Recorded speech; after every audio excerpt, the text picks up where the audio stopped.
Bonsoir, bonsoir à toutes et à tous. Alors, petit live ce soir, comme je vous l'avais promis, donc sur le thème de la psychogénéalogie. Je vais attendre un petit peu que les personnes nous rejoignent. Merci déjà aux premières personnes qui sont présentes. Je vais essayer de répondre à vos questions dans le chat si je le peux. Si toutefois ce n'était pas possible, n'hésitez pas à m'envoyer un mail. Je vous donnerai mon mail à la fin, il n'y a pas de souci. Sinon, vous pouvez aller voir sur ma bio TikTok. Il y a toutes mes coordonnées, mon adresse mail et puis le site web de ma page internet. Donc, bienvenue à toutes et à tous. Merci d'être présente, merci d'être présent. On va parler ce soir de psychogénéalogie et plus particulièrement de l'importance des dates en psychogénéalogie parce que vous allez voir que c'est très très intéressant. Je me présente rapidement, donc pour celles et ceux qui ne me connaîtraient pas, je m'appelle Mylène Delahaye, je suis kinésiologue certifiée depuis 5 ans et je pratique également la psychogénéalogie et les constellations familiales. Et moi je vous accompagne depuis environ plus de 10 ans maintenant, je travaille dans l'accompagnement depuis plus de 10 ans et je vous reçois en présentiel en Vendée, mais je propose également des visios. Donc là ce soir je pars sur un live d'environ, je me fixais une demi-heure, 3/4 d'heure, 1 heure grand maximum. J'espère que vous avez prévu de quoi prendre des notes parce que je vous avais donc proposé de prévoir un carnet, un stylo. Je vais vous faire des petits exercices pour que vous compreniez un petit peu l'importance des dates. Donc je vois que ça continue à arriver. Bah écoutez, moi je continue, je suis lancée, j'avais dit 20h30 donc c'est parti. Alors ce qu'il faut savoir en psychogénéalogie, il y a un outil essentiel pour la psychogénéalogie, c'est le génosociogramme. Je ne sais pas s'il y en a parmi vous qui ont déjà fait leur arbre généalogique, qui ont déjà vu un thérapeute en psychogénéalogie peut-être. En tout cas, le génosociogramme est un outil important parce que grâce à lui, vous allez comprendre à qui vous êtes relié. Le génosociogramme, c'est comme un arbre généalogique très détaillé sur lequel vont apparaître des informations très détaillées et très importantes. Au nombre de 3 principalement, donc sur le génosociogramme, on va retrouver la place dans la fratrie, la place que vous occupez dans votre fratrie. On va aussi s'intéresser aux prénoms et on va s'intéresser aux dates. Et ça, c'est ce qu'on va voir ce soir durant ce live, donc l'importance des dates. Donc vraiment préparez votre stylo et votre carnet parce que je vais vous faire bosser un petit peu. Alors, ce qu'il faut retenir déjà, c'est que il y a 5 dates essentielles en psychogénéalogie. La première, ça va être évidemment votre date de naissance. Ensuite, il va y avoir la date de conception. Alors, je vais redétailler ensuite. Date de naissance, date de conception, le point vital, ce qu'on appelle le point gisant, et la date, le jour où vous célébrez votre prénom, le jour du saint de votre prénom en fait. Parce que vous allez voir que même si vous n'êtes pas relié à quelqu'un dans votre arbre par le prénom, vous pouvez être relié par la date où tombe le jour de votre fête justement. Donc ça, on va aller le détailler.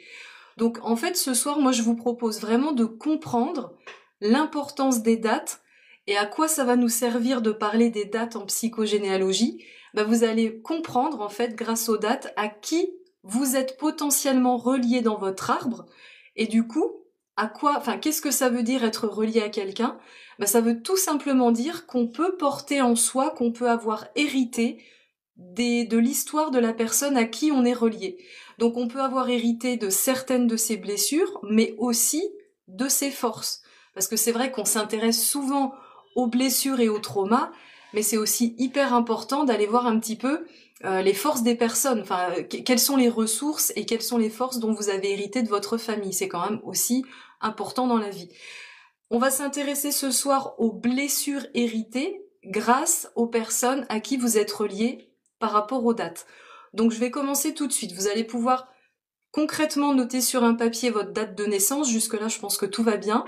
Donc vous pouvez soit vous le noter en ligne, soit vous pouvez faire un cercle. Et puis c'est ce qu'on appelle le cercle temporel. Donc vous allez noter, si vous faites un cercle, vous allez noter votre date de naissance tout en bas du cercle. Je vais essayer de vous faire un dessin en même temps pour vous montrer. Et puis je vais vous prendre comme exemple, je vais vous prendre ma date de naissance à moi. Donc on va noter tout en dessous du cercle, je sais pas si vous voyez bien, ouh, date de naissance, DN. Bon, moi je suis née le 10 janvier. Donc en psychogénéalogie, on ne s'intéresse pas aux années, on va uniquement prendre le jour et le mois de votre naissance. Donc là, vous allez noter donc en dessous de votre cercle, alors si vous choisissez de faire un cercle, hein, sinon vous pouvez le faire en ligne, date de naissance, 2 points, et vous mettez votre date. Ensuite, on va s'intéresser, la deuxième date qui va nous intéresser, ce qu'on appelle la date de conception. Alors ici, je suis pas médecin, je vais pas du tout parler, s'il y a des médecins ou des personnels du corps médical qui me regardent, on va vraiment en psychogénéalogie parler de date à date, c'est-à-dire qu'on va pas calculer une date de conception approximative. Moi, je suis née le 10 janvier. Pour calculer ma date de conception, je vais rajouter 3 mois au mois de janvier. Donc ça fait février, mars, avril. Donc ma date de conception tombe le 10 avril. Pour trouver la date de conception, vous rajoutez 3 mois. Je reviendrai sur la date de conception parce qu'il se peut que parmi certains d'entre vous, vous soyez prématurés. Donc là, on verra comment ça se passe. Donc, vous avez la première date qui est importante, la date de naissance. Ensuite, on a la date de conception. Donc là, vous l'avez noté en rajoutant 3 mois à votre date de naissance. Pour ceux qui font le cercle, vous pouvez faire comme ça. Ensuite, la troisième date importante, ça va être ce qu'on appelle le point vital ou le point de vie. Ça dépend. Moi, je dis point vital. C'est la même chose. Pour calculer la date du point vital, vous allez rajouter 6 mois à votre date de naissance. Je vous laisse calculer. Vous rajoutez 6 mois à votre date de naissance. Donc, je suis née le 10 janvier. Si je rajoute 6 mois, mon point de vie tombe le 10 juillet. Ça, vous notez également. Point de vie, point vital. La quatrième date importante, je vous la donne, je vous donne le nom en tout cas, mais je vais pas rentrer dans le détail parce que c'est quelque chose d'hyper complexe qui pourrait faire l'objet d'une autre vidéo, que je pourrais faire avec grand plaisir parce que c'est quelque chose qui me passionne, c'est ce qu'on appelle le point gisant. Donc vous pouvez mettre PG comme point gisant, et pour trouver la date du point gisant, vous allez rajouter 9 mois à votre date de naissance. Je suis née le 10 janvier, si je rajoute 9 mois, ça donne le 10 octobre. Est-ce que tout va bien pour le moment? N'hésitez pas à me dire dans le chat, parce que je vois vos réactions, si vous arrivez à suivre. Donc pour le moment, on a mis en place 4 dates importantes. Votre date de naissance, votre date de conception, on a rajouté 3 mois à la date de naissance pour trouver la date de conception. Le point vital, pour le trouver, on rajoute 6 mois à sa date de naissance, et le point gisant, pour le trouver, on rajoute 9 mois à sa date de naissance. Si c'est OK pour vous, je vois qu'il n'y a pas de réaction, enfin je pense que tout le monde suit. Et puis la 5e date très importante, ça va être la date de votre fête. Quel jour tombe votre fête? Si vous ne le savez pas, je vous donne le nom d'un site sur lequel sont répertoriés un grand nombre de prénoms. Et le site s'appelle Nominis, N-O-M-I-N-I-S. Nominis, c'est un site gratuit, hein, vous rentrez votre prénom dans la base de données, et puis tout de suite ça va vous donner le jour de votre fête, et puis les prénoms associés aux vôtres, et puis l'étymologie du prénom, enfin ça va vous donner voilà des petits détails sur votre prénom.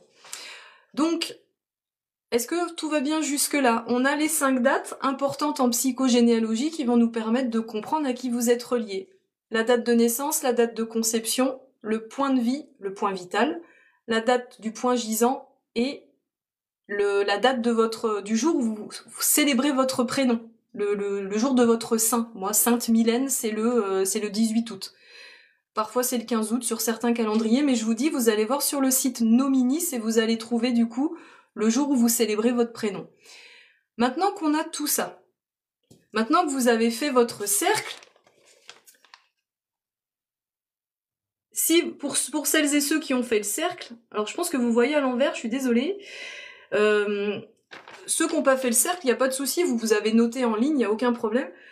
Ben maintenant, ce que je vous invite à faire spontanément, c'est est-ce que il y a des personnes dans votre famille avec lesquelles vous avez des dates en commun. Sachant que, petite précision, en psychogénéalogie, alors il y a deux écoles. Il y a des personnes qui vont vous dire, on prend, moi je leur fais, je suis née le 10 janvier, on va prendre une semaine avant, une semaine après, ce qui va nous donner une fourchette dans laquelle vous allez pouvoir englober toutes les personnes qui vont se trouver dans cette fourchette.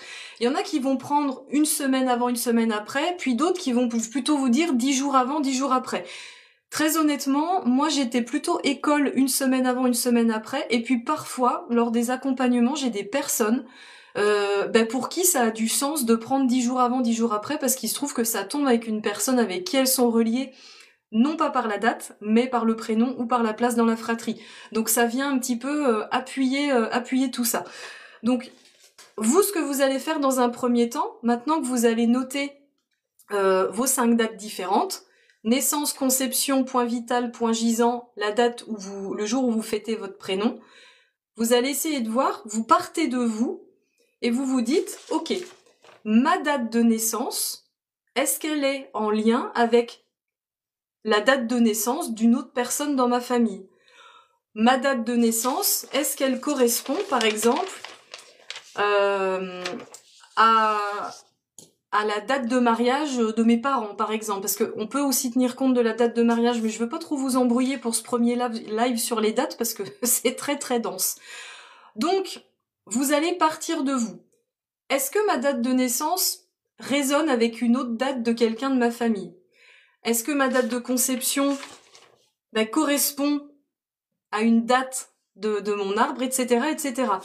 Est-ce que ma date de point gisant correspond à une date de quelqu'un de ma famille? Et vous pouvez faire ça sur les 5 dates. Spontanément, normalement, enfin voilà, vous connaissez au moins la date de naissance de vos parents. L'année, on s'en fiche, hein, je vous le redis. Calculez pas dans votre tête, ah, je sais plus quel âge a mon père. On tient pas compte de l'année en psychogénéalogie. Vous restez vraiment que sur le jour et le mois.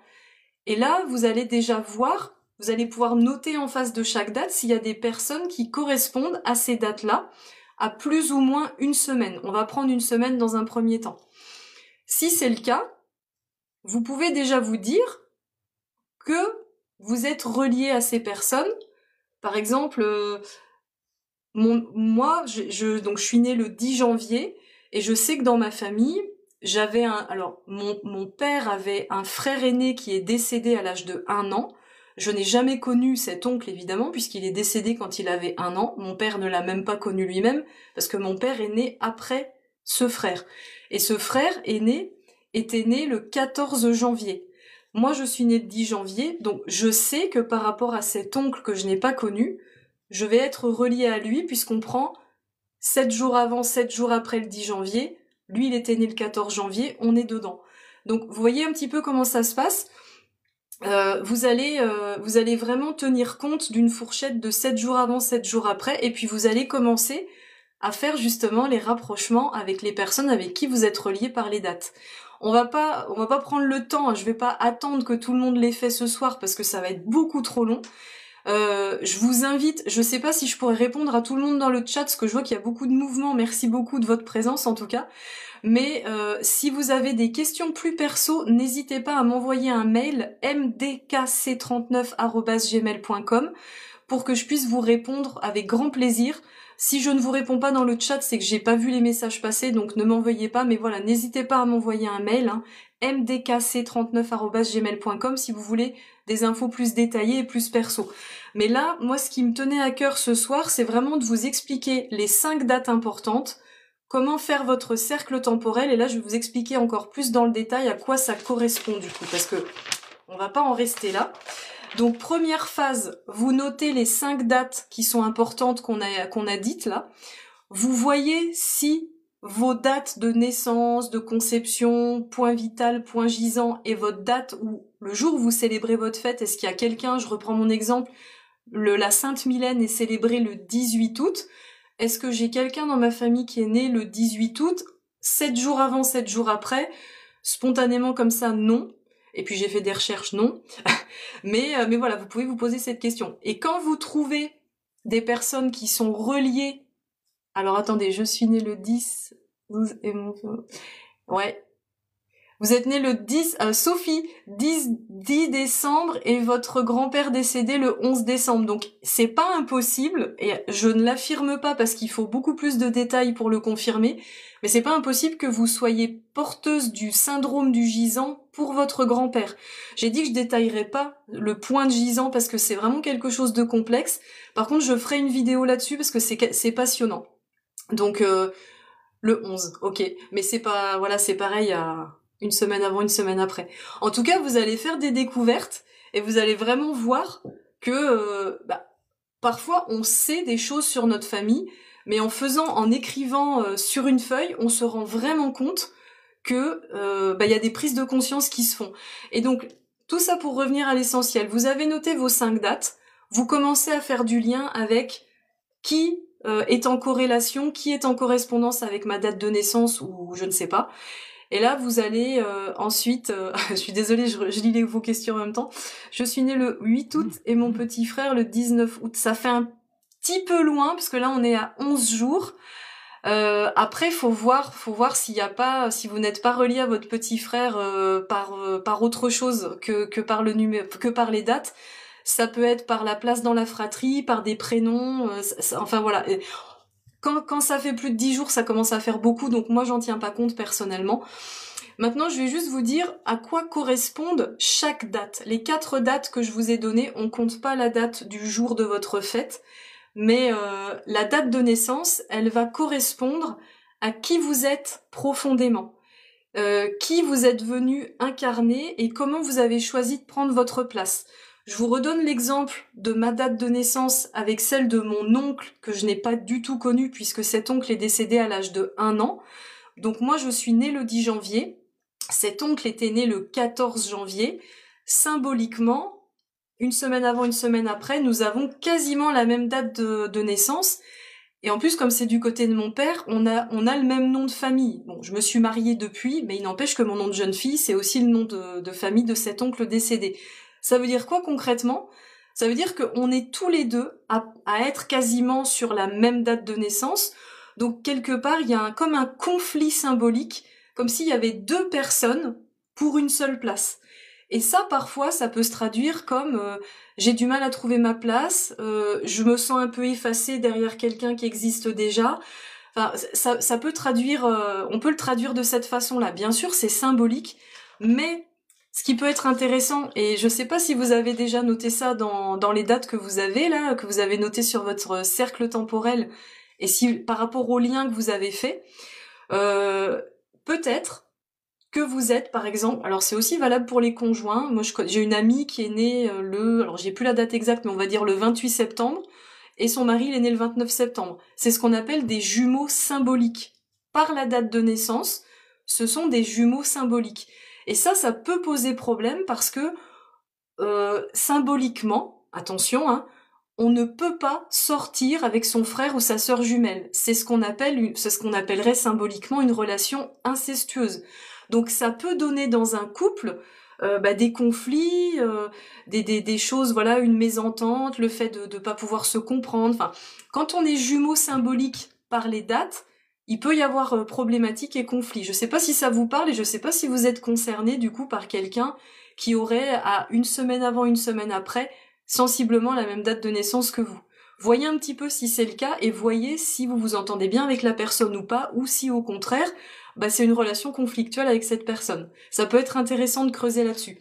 Donc la date de naissance, elle va correspondre à qui je suis au plus profond de moi et comment je choisis de prendre ma place dans le monde. Comment je choisis de m'affirmer. Et si j'ai des difficultés d'affirmation, c'est peut-être parce que j'ai la même date de naissance qu'une personne et du coup j'arrive pas à prendre ma place. Ça c'est pour la date de naissance. La date de conception, elle va représenter, donc la date de conception, je vous le rappelle, pour la calculer, on va rajouter 3 mois à votre date de naissance. Ce qui veut dire que pendant 3 mois, en général, quand on tombe enceinte, on attend, en général, en tout cas avant ça se faisait beaucoup comme ça, on attendait 3 mois pour être sûr que le fœtus, que le bébé était viable avant de l'annoncer aux proches. Et donc c'est ce qu'on appelle, là on était un petit peu, comment dire, un peu caché en fait par les parents pendant 3 mois. On dévoilait pas l'identité et l'existence de l'enfant, du bébé. Et puis à partir de 3 mois, ça y est, on commence à le dire, on l'annonce aux proches parce qu'on est très heureux. Et donc cette date de conception, elle va correspondre à l'énergie de votre projet, au projet que vous allez mettre en place dans votre vie. Ça y est, j'existe pour le monde, j'ai plus de 3 mois, je vais pouvoir commencer, comme j'existe, je vais pouvoir commencer à mettre des projets en place. Donc ça, c'est intéressant. Et donc, la date de conception, donc vous rajoutez 3 mois à votre date de naissance, voyez pour vous à quelle date ça correspond. Moi, c'est au mois d'avril. Posez-vous la question, est-ce que si par exemple, voilà, moi c'est aux alentours du 10 avril, est-ce que c'est une période, moi, qui me permet de mettre des projets en place, ou au contraire, est-ce que j'ai du mal à mettre des projets en place? Si oui, est-ce que c'est parce que j'ai eu en amont, sur ma date de naissance, du mal à trouver ma place, à incarner la Mylène que je suis? Tout ça, en fait, c'est cyclique et ça se suit. Donc j'espère que vous me suivez aussi et que c'est pas trop compliqué. Ah super, bah merci Sophie, ça explique plein de choses, c'est cool. Je suis contente. Donc, date de naissance, qui je suis au plus profond de moi, date de conception, quel projet je vais mettre en place. Ensuite, on a la date du point vital. Donc, merci. Date du point vital, je le rappelle, vous rajoutez 6 mois à votre date de naissance. Et le point vital, il va correspondre à votre relationnel, à comment vous vous liez au monde et à comment vous vous déliez au monde. Quelles sont les relations que j'entretiens, quelles sont les relations que je vais couper. Et ça, c'est important parce que ça peut vous donner une idée justement de votre façon, de la façon que vous avez de vous projeter dans la relation à l'autre sur une période qui tombe sur la date de votre point vital. Le mien tombe aux alentours du 10 juillet, 7 jours avant, 7 jours après. Quelle est ma façon de me relier aux gens sur cette période-là et quelle est ma façon de me délier? Moi, je sais que c'est une période pour moi, le 10 juillet, 7 jours avant, 7 jours après, qui est plutôt très propice en termes de nouvelles relations. Voilà, c'est une période qui me permet de faire des nouvelles connaissances, puis de faire du tri aussi, donc c'est quand même très intéressant. Donc voilà, posez-vous cette question, point vital, ça correspond à votre énergie relationnelle et la façon dont vous allez créer du lien à l'autre. Créer du lien, c'est aussi, on peut couper. Et c'est important de couper des liens avec des personnes qui ne nous parlent plus, parce que faut faire du tri, hein. On peut pas remplir un placard qui est plein avec un. Moi je dis tout le temps, si votre placard de fringues il est rempli, il y a plus de place, vous revenez, vous avez fait les soldes, vous allez pas pouvoir ranger vos nouveaux vêtements. Donc faut faire du tri. Voilà, c'est comme ça. Le point vital, il sert à ça aussi.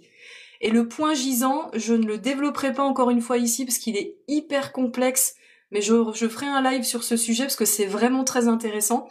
Le point gisant, c'est ce qui est en lien avec... déjà, sur le point gisant, on ne va noter que des personnes qu'on n'a pas connues, qui sont décédées mais qu'on n'a pas connues. Que des personnes qui sont mortes avant notre naissance. Et le point gisant, ça va correspondre au fait d'être relié à quelqu'un qui est décédé dans l'arbre, et potentiellement, si vous êtes porteur du syndrome du gisant, que vous êtes relié à cette personne-là, ça veut dire que vous êtes missionné inconsciemment de reprendre la vie de cette personne décédée et donc que vous ne vivez pas votre vie. Je vous dis que ça parce que j'ai pas envie de vous embrouiller parce qu'encore une fois, c'est super complexe.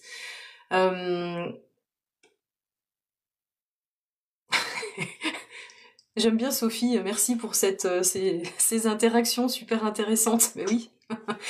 Donc après voilà, vous ça explique ça pour vous, le fait d'être né en hiver et tout ça, mais c'est peut-être pas valable pour tout le monde, pour toutes les personnes nées en hiver. Perso, moi je suis née en hiver, j'adore l'hiver, hein, donc je suis montagnarde, donc j'adore vraiment l'hiver. Mais voilà, donc on a la date de naissance, qui je suis, la date de conception, mes projets, la date du point vital, mon relationnel, et le point gisant, plus qui va me relier à des personnes décédées. Je vais dire ça de façon un petit peu simplifiée. Et puis, n'oubliez pas de prendre en compte aussi le jour de votre fête. Quand est-ce que ça tombe? Encore une fois, Mylène, la Sainte Mylène, c'est le 18 août. Regardez si le 18 août, il y a quelqu'un dans votre famille qui est né, qui s'est marié à cette date-là ou pas. Auquel cas, si c'est le cas, donc là vous allez récolter en fait toutes les informations en fonction des dates, vous allez trouver des personnes qui vont correspondre à votre date de naissance, enfin, vous allez voir, vous allez faire plein de liens, et du coup vous allez voir que, bonsoir Laetitia, vous allez voir que vous allez avoir des prises de conscience. Moi j'adore quand je suis en accompagnement, quand les gens, je sème une graine, je donne une info, il y a un petit laps de temps de la lumière qui s'allume, et tout d'un coup ah, c'est ça. Et là, c'est la prise de conscience, et j'adore ce moment, c'est le meilleur moment pour moi. Ok, Laetitia, du coup, 18 août, ma grand-mère a été incinérée ce jour-là. Ouais. Après, faut voir ce que ça vous renvoie, vous, qu'est-ce que ça vient réveiller. Est-ce que ça vibre dans le positif ou pas? Parce que, encore une fois, comme je le disais en début de vidéo, on hérite de blessures, mais on hérite aussi de ressources positives. Donc, par rapport à ce dont vous avez hérité, si c'est ok pour vous d'avoir hérité de telle ou telle chose, vous le gardez bien entendu. On va modifier, on va travailler dessus si ça vient vous déranger, si ça vient vous heurter, si ça ne vous convient pas. Là, évidemment, à partir du moment où ça vous dérange, où ça vibre pas avec vos valeurs, là, on va travailler dessus en psychogénéalogie. On va faire des libérations, on va couper des liens toxiques, enfin voilà, par des actes symboliques. Mais en tout cas, on ne coupe le lien, on ne travaille dessus que si ça vous dérange. C'est sûr que si vous êtes ok avec un héritage, par exemple, voilà, je prends souvent cet exemple parce que je le trouve très parlant, mais une famille où il y aurait des militaires ou des gendarmes de père en fils, et où c'est ok pour le fils de suivre cette voie-là, ben bien sûr on la conserve, parce que là, on va être ce qu'on appelle en loyauté envers sa famille. Il y a des loyautés qui sont assumées, qui sont complètement positives, et puis il y a des loyautés qui sont inconscientes et qui sont subies. Donc si c'est ok pour vous de faire comme votre père, votre grand-père, votre arrière-grand-père, toute la lignée d'hommes, d'être gendarme ou militaire, gardez ça.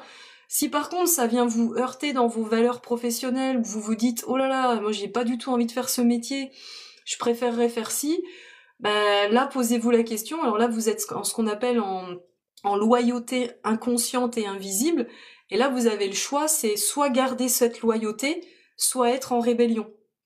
Donc c'est très compliqué, hein. Alors je lis, je ne sais pas si ça a été demandé, mais comment font les personnes nées Ah oui, pardon, merci de rappeler ça, j'en ai parlé pour les personnes nées prématurément. Merci, chocolatine, parce que j'avais dit que je reviendrais dessus, et je vais revenir tout de suite.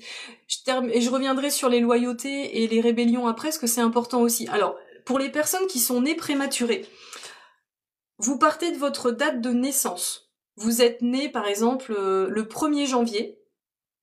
Et pour calculer la date de conception, alors là, ça va dépendre. Vous allez prendre 2 dates. 1er janvier, vous allez faire comme si vous étiez né à terme. Donc vous allez rajouter 3 mois à votre date de naissance. Donc ça va faire 1er avril. Vous avez donc une date de conception qui tombe le 1er avril. Et vous allez en rajouter une autre à côté, on va dire la vraie date de conception, en tenant compte de votre nombre de semaines prématurées. Si par exemple vous êtes né à 8 mois de grossesse au lieu de 9 mois de grossesse, vous allez rajouter 4 mois à votre date de naissance. Donc votre date de conception sera le 1er mai, si vous êtes né le 1er janvier bien sûr. Est-ce que tout le monde suit ça? En fait, après, il faut faire un calcul. Si vous êtes né à 8 mois de grossesse, que vous êtes né le 1er janvier, vous allez rajouter 4 mois pour trouver votre date de conception, ce qui fait le 1er avril. Vous rajoutez à avril 8 mois de grossesse, donc mai, juin, juillet, août, septembre, octobre, novembre, décembre. Ça marche pas. Attendez. Non, mai, j'ai dit mois de mai, pardon, excusez-moi. C'est moi qui m'embrouille. Je recommence. Vous êtes né le 1er janvier, vous êtes né prématuré à 8 mois. Vous allez rajouter à votre date de naissance 4 mois. Donc 4 plus 1 du mois de janvier, ça fait 5, ça fait le mois de mai. Donc si vous rajoutez 8 mois au mois de mai, ça fait juin, juillet, août, septembre, octobre, novembre, décembre, janvier. On y est. Donc là, on a bien votre date de naissance à 8 mois de grossesse. Et puis si vous êtes né à 7 mois, bah, vous allez rajouter, pareil, vous allez rajouter 5 mois à la date de naissance. Enfin, tout ça, c'est un calcul. Mais ce que je veux dire, c'est que quand on est prématuré, c'est hyper important de noter les 2 dates de conception. Celle qui tient compte du fait que vous n'êtes pas prématuré et celle qui tient compte du fait que vous êtes prématuré. Parce que vous allez voir que ça peut avoir une incidence, ça peut avoir une symbolique. Concrètement, j'ai accompagné une personne il n'y a pas très longtemps, c'est son fils de mémoire qui est prématuré. Il aurait dû naître à une date, j'ai plus du tout la date en mémoire, mais on va dire il aurait dû naître le 1er juillet, et comme il est né prématuré, il est né le 1er juin. Et de fait, ça le relie à une personne dans son arbre différente d'une autre, à qui, enfin, le fait d'être né en juin et non en juillet, ça va pas le relier aux mêmes personnes dans son arbre et du coup, il va pas porter la même histoire qu'il aurait dû à la base s'il était né à terme. Donc en fait, les dates sont super importantes parce qu'elles vont vous permettre de comprendre à qui vous êtes relié par rapport aux dates justement et de quelles blessures et traumas vous avez hérité. Et je rappelle pour celles et ceux qui ne le savent pas qu'en psychogénéalogie, tout traumatisme, toute blessure vécue par un de nos ancêtres qui n'a pas été travaillé, guéri, métabolisé, eh bien, ce trauma va se transmettre aux générations suivantes sous forme, souvent c'est amplifié, c'est comme une boule de neige qui part toute petite du haut de la montagne, puis quand elle arrive en bas, bah, elle a bien grossi. Donc en gros, coucou Antonella. En gros, toutes les personnes qui n'ont pas travaillé sur leurs blessures, c'est valable pour nos ancêtres, mais c'est aussi valable pour nous si on a des enfants, et si on travaille pas sur nos blessures, on va leur transmettre. Et ce sont les générations d'après qui vont traduire, qui vont raconter nos blessures sous une forme qui sera propre à elles. Ça peut être par exemple, souvent on va le somatiser sous forme de maladie, de dépendance, d'insomnie, de pathologie. Donc par exemple, vous avez une grand-mère qui a perdu un enfant à l'âge de 6 mois, admettons, elle a accouché, son enfant qui avait 6 mois est décédé prématurément. On peut imaginer que bah voilà, ça l'a profondément marqué, qu'elle a eu beaucoup de mal à faire le deuil de cet enfant. Inconsciemment, puis alors à l'époque de nos grands-parents, bien sûr, on se plaignait pas, c'est des gens qui se plaignaient pas, qui travaillaient pas sur leur traumatisme, ils enfouissaient ça, ils prenaient sur eux, pensant que peut-être que ça allait passer, mais en tout cas, à un moment donné, comme je dis, quand on enfouit le fantôme sous le tapis, bah le fantôme il ressort quoi. Et donc tout traumatisme non réglé, on peut imaginer cette grand-mère qui a perdu son enfant, son bébé, elle a jamais fait le deuil. Elle va transmettre ce deuil, ce chagrin aux générations d'après, et c'est vous, en tant que petit enfant, qui allez somatiser le deuil de cette grand-mère, par exemple, sous forme d'une endométriose, par exemple. Parce que vous avez reçu comme mémoire, comme injonction inconsciente de la part de cette grand-mère, ne fais pas d'enfant, ma fille, c'est dangereux, c'est souffrant, ils peuvent mourir jeunes, donc ne fais surtout pas d'enfant si tu ne veux pas souffrir de chagrin, mourir de chagrin. Donc vous, par loyauté envers votre clan, vous allez somatiser une endométriose qui soit va vous empêcher d'avoir des enfants, soit va ralentir le processus de grossesse. Parce que là, je reviens sur la fameuse loyauté ou rébellion, c'est ces 2 choix que l'on a envers notre clan familial. Soit on se montre loyal envers notre famille, en reproduisant les mêmes schémas, qu'on le veuille ou non. Parce que des fois, il y a des loyautés inconscientes, sur des schémas répétitifs, on comprend pas, ah ben je comprends pas, ça se répète dans mon arbre, il y a des dates qui reviennent, regardez, vous, dans votre famille, s'il y a des dates qui reviennent, parce que ça peut être justement des signes de schémas répétitifs qu'il va falloir couper. Quand il y a des décès sur les mêmes périodes, quand il y a des... alors je lis en même temps, 8, 12, 12... Alors là, non, il n'y a pas de lien, que vous soyez né le 8 août et elle le 12-12, le 12 décembre, au niveau des dates, vous êtes... non, septembre, octobre, novembre, décembre, non. Non, là, spontanément, il n'y en a pas. Mais je sais plus ce que je disais du coup, au niveau de la somatisation, oui c'est ça. Soit on se montre loyal envers son clan, envers sa famille, et parfois c'est une loyauté invisible, donc inconsciemment on va reproduire des schémas pour être loyal envers sa famille, soit au contraire on va se montrer, on va être en rébellion de cette histoire et on va complètement sortir de l'histoire familiale. Alors par exemple, vous avez eu un père alcoolique et violent parce que son propre père, votre grand-père donc, était alcoolique et violent, etc., etc. Et vous, en tant qu'homme, vous vous dites, soit inconsciemment ou consciemment, vous suivez le schéma, homme égale alcoolisme égale violent, vous reproduisez ça. Soit au contraire, vous sortez de ce schéma, donc vous êtes en rébellion, parce que vous ne voulez surtout pas reproduire ce qu'on vous a montré comme modèle. Et ça, c'est une des choses les plus difficiles, d'oser se montrer déloyal aux injonctions familiales, au schéma familial, parce que ça vous demande justement d'avoir le courage de sortir de quelque chose qui est pas du tout en adéquation avec vos valeurs, en plus sous peine d'être rejeté de votre clan parce que vous allez pas du tout faire comme la famille, vous allez être le petit mouton noir ou le vilain petit canard de la famille qui va pas du tout suivre le modèle familial, mais ça demande un courage incroyable. Par contre, si c'est ce que vous voulez vraiment, je vous invite sincèrement à oser sortir de cette loyauté pour emprunter votre propre chemin et faire votre vie, quoi. Après, j'ai bien conscience que c'est pas simple, mais il y a des techniques pour le faire. Voilà. Est-ce que c'est clair pour tout le monde? Est-ce que vous avez réussi à noter toutes vos dates en faisant votre cercle temporel? Est-ce que vous avez trouvé des personnes qui sont reliées à vous par les dates? Est-ce que vous avez des questions? Je vais prendre un petit temps, si vous en avez, n'hésitez pas. Sinon, je vous invite à me contacter par mail de façon privée si vous avez, si vous voulez pas étaler votre vie sur le chat, je comprends parfaitement. Merci, c'est clair. Bon, super. Je referai un autre live sur le syndrome du gisant, parce que c'est vraiment quelque chose de super passionnant et qui peut expliquer beaucoup de pathologies. Vraiment, moi je trouve ça fascinant. Donc si vous avez envie, n'hésitez pas à me le dire.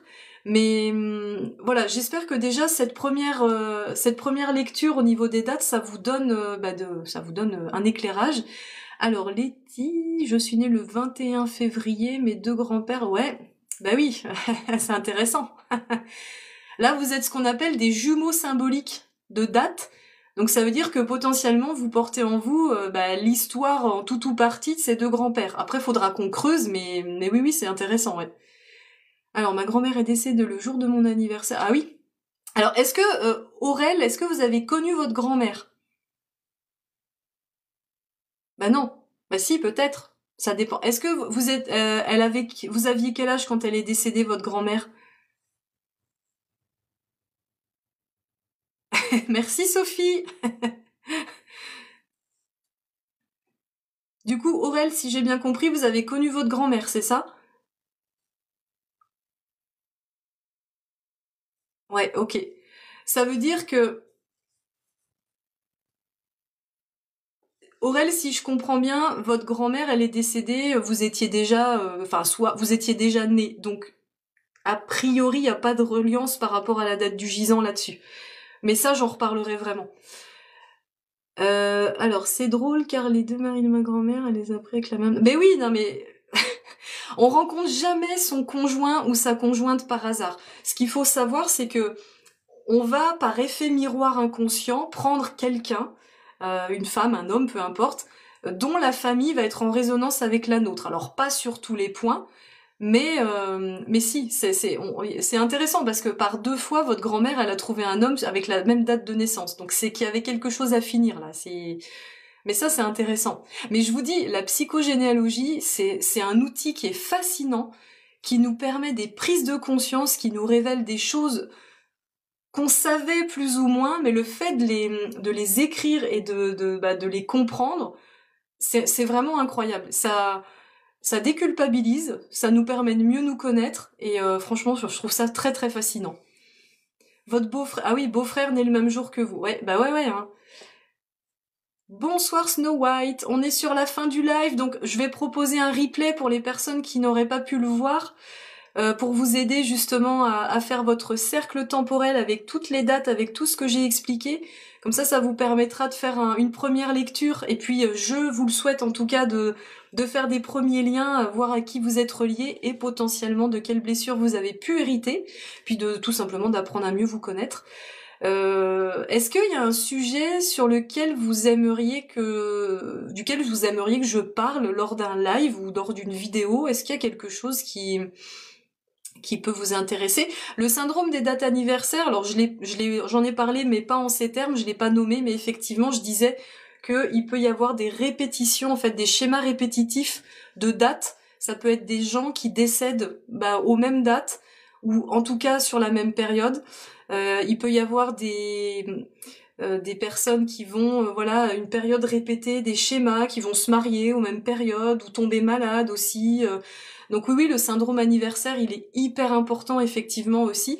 Et c'est ce que je disais tout à l'heure. En fait, quand il y a syndrome anniversaire joyeux, écoutez, j'ai envie de dire tant mieux, perpétuons la tradition dans le bonheur. Mais quand c'est un syndrome anniversaire sur des dates qui sont plutôt négatives, des décès d'enfants, des accidents.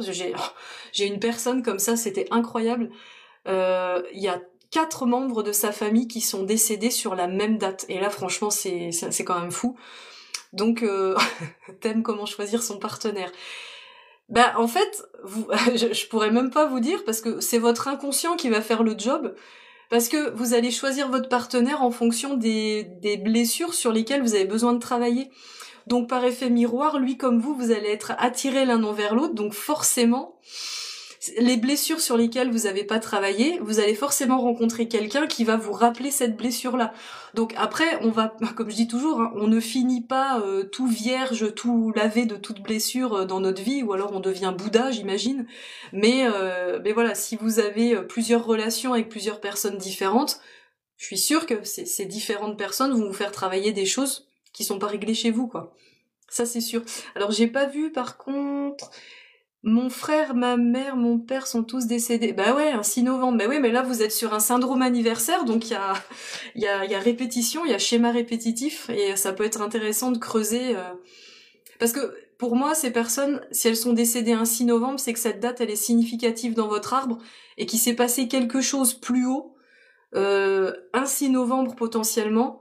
Et c'est, en fait, pour couper un schéma, il faut couper la mauvaise herbe à la racine. Enfin, je le dis de façon un peu plus moche d'habitude. Je dis toujours, il faut trouver la verrue mère pour que les petites verrues, elles reviennent pas. Mais trouver la verrue mère, alors il y a des techniques, en psychogénéalogie, bien entendu, mais parfois c'est difficile. Là, s'il y a 3 personnes qui sont décédées le 6 novembre, c'est que plus haut, il y a quelqu'un qui est potentiellement décédé un 6 novembre, mais vous n'avez pas trouvé qui c'est. Alors, je vous laisse chercher si vous pouvez. Alors, qu'est-ce que j'ai d'autre? J'aime bien le « ah ». Mon neveu est né le même jour que son arrière-grand-père, tous les deux nés avec un handicap. Le handicap, en psychogénéalogie, ça peut traduire justement, ça peut être une somatisation d'un trauma d'un ancêtre, d'un traumatisme en fait qui a été vécu par un ancêtre, et ce trauma n'a pas été résolu, donc ça va se traduire par les générations d'après, par un handicap par exemple, c'est possible. Ouais. Donc c'est super intéressant tout ça. Alors, mon arrière-grand-père et moi, j'ai manqué en 2020 le 5 novembre. Ah ouais. Ok. Alors je lis, attendez. Alors la date de votre fête, ça veut dire que si par exemple, donc je sais pas quel est votre prénom et quelle date ça tombe, votre fête.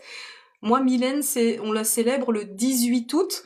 Et donc, je vous disais, en fonction, déjà, vous pouvez aller voir sur le site, je vous le redonne, Nominis, Nominis, c'est un site gratuit sur lequel vous tapez votre prénom, et ça va vous donner l'étymologie de votre prénom avec la date où vous célébrez votre prénom, et puis des prénoms qui sont en lien, enfin, qui sont en corrélation avec votre prénom à vous.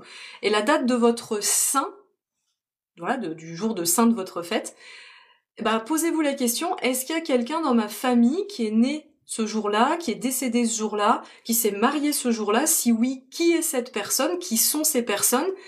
parce que ça veut dire que potentiellement vous êtes relié à ces personnes. Être relié à quelqu'un, je vous le redis, c'est potentiellement porter en soi des blessures qui appartiennent à cette personne sur lesquelles elle n'a pas travaillé. Vous pouvez les avoir héritées. Et vous pouvez aussi avoir hérité de force. Je le redis parce que c'est super important. Après, on peut pas connaître les dates de tout le monde, ça c'est une évidence. Et en plus, je le répète aussi, mais en psychogénéalogie, on tient pas compte des années, uniquement du jour et du mois. Hyper important. Voilà, je pense que j'ai vu tous les messages. Est-ce que vous avez d'autres questions? Est-ce que c'était clair pour vous? Voilà, dites-moi un petit peu. Je pense que le prochain live, ça sera vraiment sur le syndrome du gisant, parce qu'à mon sens, ça va pouvoir faire du lien un petit peu avec ce qu'on a dit aujourd'hui, pour que vous ayez la suite logique de votre cercle temporel, avec donc date de naissance, date de conception, point vital, point gisant, et la fameuse date où on célèbre votre fête. Mais le point gisant, c'est quelque chose de très complet et de vraiment passionnant, donc... si vous n'avez pas toutes les dates de naissance, alors en principe, hein, ce qu'on dit en psychogénéalogie, c'est que vous avez normalement au moins celle de vos parents. Vous connaissez au moins vos parents, bon, sauf si vous avez été placé, mais là c'est pareil, je vais pouvoir vous dire autre chose. Et vos parents connaissent au moins celle de leurs parents. Donc si vous arrivez à remonter à vos grands-parents, déjà je vous garantis que sur 3 générations, vous y compris, il y a plein de choses qui ressortent, mais vraiment. Alors vous pouvez tenir compte effectivement des pièces rapportées, même si elles ne sont pas de votre sang, parce que encore une fois, on choisit jamais son conjoint par hasard, et il y a forcément des corrélations, forcément. Ça c'est sûr.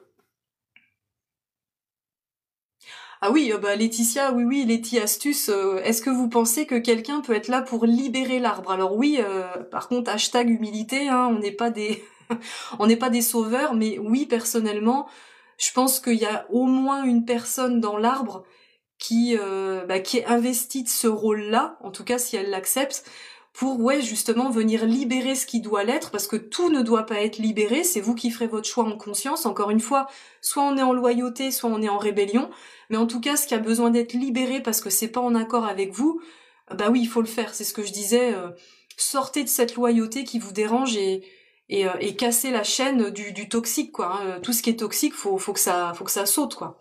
Ouais, vraiment. Et encore une fois, nos grands-parents n'étaient pas en capacité de le faire et c'est pas du tout un reproche parce que en psychogénéalogie, on n'apporte aucun jugement sur ce qu'ont pu faire nos ancêtres. Nous-mêmes, on n'est pas mieux qu'eux, hein, vraiment. Donc ouais, bien sûr, hyper important. J'ai la même date de naissance que mon arrière-grand-mère maternelle. Ah bah oui, vous êtes relié à votre arrière-grand-mère maternelle, oui, ça c'est sûr. Ouais. Peut-être pas que par la date de naissance, mais est-ce que vous l'avez connue, votre arrière-grand-mère, ou pas?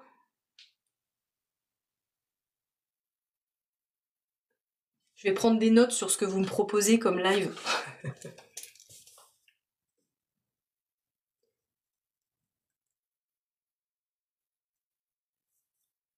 Oui, c'est Letty Astuce, oui.